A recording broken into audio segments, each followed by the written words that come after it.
Well, good morning. So I'm going to show you how I make my banana bread. It's a simple recipe, and it was a little concoction of a recipe that I saw in an old cookbook, and I just kind of substitute a little bit of ingredients or added my own and took away some. The original recipe called for cinnamon in it, but I don't like cinnamon in my banana bread. And you can also put nuts. And I have a member of my household that does not like nuts. So I love nuts, but they don't like nuts, so I'm going to not put nuts in it today. Now, you could take this recipe and you could use 2 smaller loaf pans to cook it in, and you can put one with nuts and one without. It's up to you. What I'm doing, I'm just mashing up 2 just regular sized bananas, and they don't even have to be mashed that good. If you like banana chunks, just leave it with banana chunks. I did, however, just take a pan. This is all I had, so I may end up with more batter, so I might have to put some in another dish later.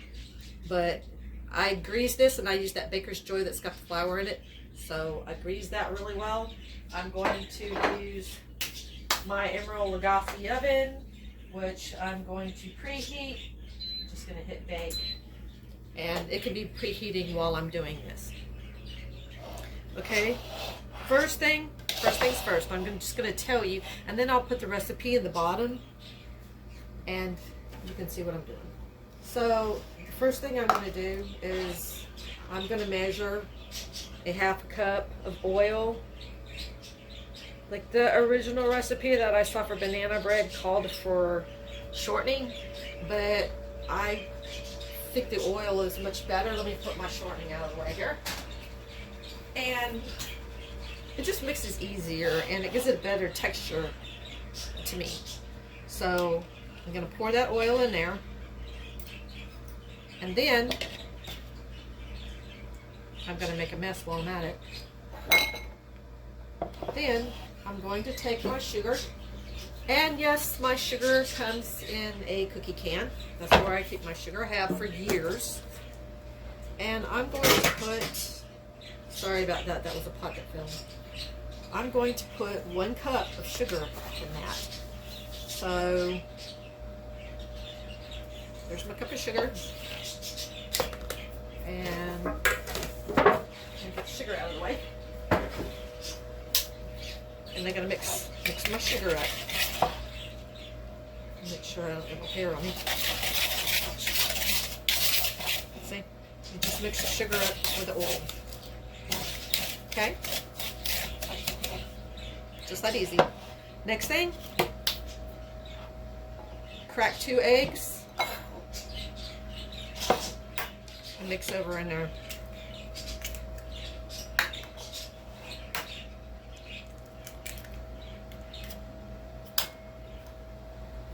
I don't like egg on my finger, but alright. So you just mix the 2 eggs in. I mean, anybody can make this. It's quick, it's easy, it doesn't take hardly any ingredients. If you got a couple of bananas getting ripe that you need to do something with, make banana bread. Take it over to a friend's if you don't like it. There's always somebody that likes banana bread. Okay, I got that in there. Now, I'm going to take my 2 mashed bananas, and I'm going to put that in there.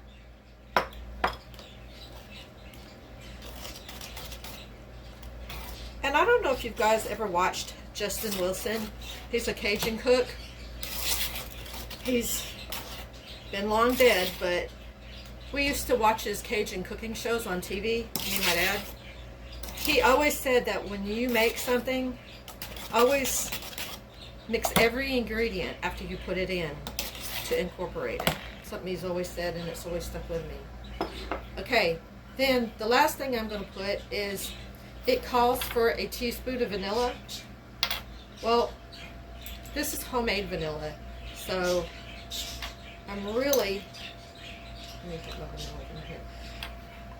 I'm going to add a little bit more because I don't know if it's as strong as store-bought. It looks good, smells good, tastes good, but I'm just going to put like maybe a teaspoon and a half, so that'll work. And it also calls for some cinnamon, but I don't put cinnamon in mine. So if you want to put cinnamon in yours, knock yourself out. You can add, if I was going to put cinnamon in it, I wouldn't put more than maybe like a pinch of cinnamon in it. Okay, and the last thing you add is you add self-rising flour. And that's ready to be, for that to go in, and I'm not ready yet, but it doesn't matter. I can always start it over. So, 2 cups. I'm getting down to the bottom. I love white lily flour. They're not paying me to say that either. I just love white lily flour. It's what I use. What I use. So that's 1 cup. Ew, am I going to have enough? I might have to get some more flour out. Or not. No, that was right at 2 cups. Can you believe it? And there's a little bit extra. I'm just going to throw that in there. Ain't going to hurt nothing. So, you don't have to be very precise with your measurements. Some people do. I don't. I don't worry about that. I mean, cooking is like 99% common sense. So, and then you mix it all up together.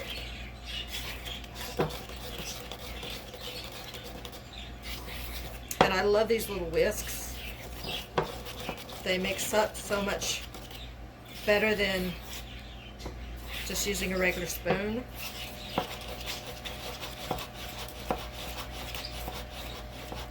Takes me a minute to mix, y'all, so just bear with me.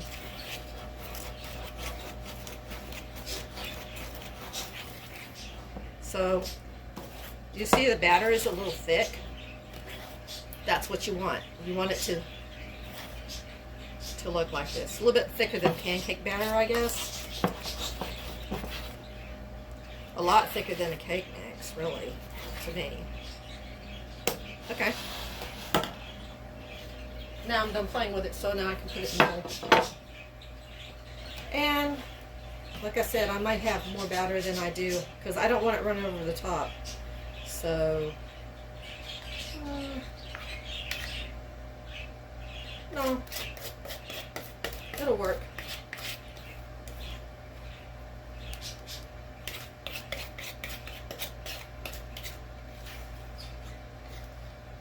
Okay, so this is what we got. Usually you put it in at about 350 for, I just say till done, because I just really never time anything. I just look at it, and with the cake, you know, to how to tell what a cake is done is when you take it out and then you mash it in the middle and it comes out. Well, this is about like the same thing. So, and it'll be golden brown on top. So I will bring you back. Let me wipe that off. I will bring you back as soon as it gets done, and I'll show you what I'm talking about.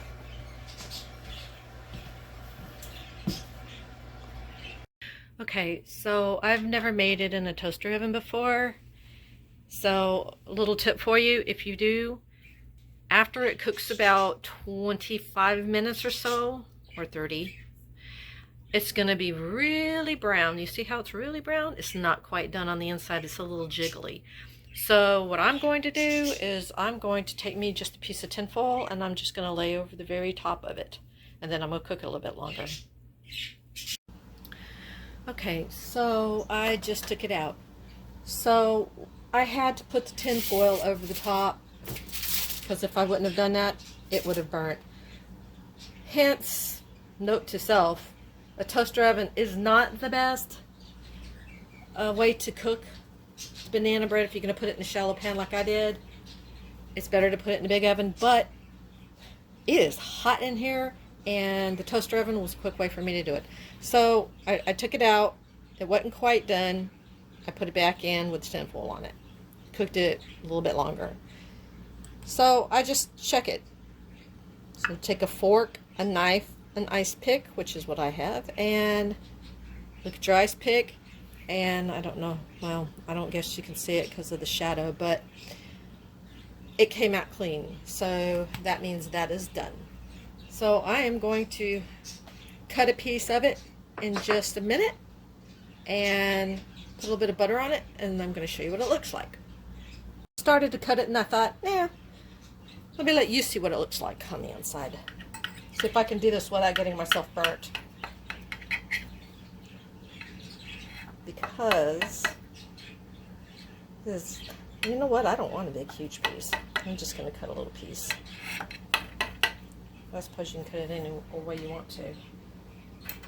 Ouch. Hold on a minute. Let me get something to move that little booger around because it is hot. I just took it out.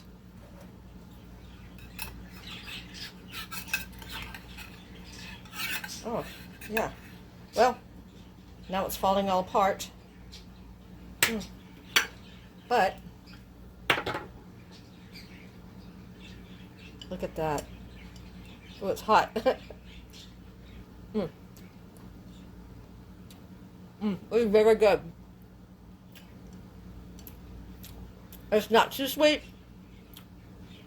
It actually tastes better if you put a little bit of butter on the top. I could just butter over it. Put a little bit of butter on it. I'm telling you guys, this is really good. It's something quick to make. Oh, good. So if you're just kind of new, I got a moth in here. New at making something, and you just want to try something real quick, try you some banana bread. Can't go wrong with banana bread. Okay, enjoy your afternoon, guys. Bye.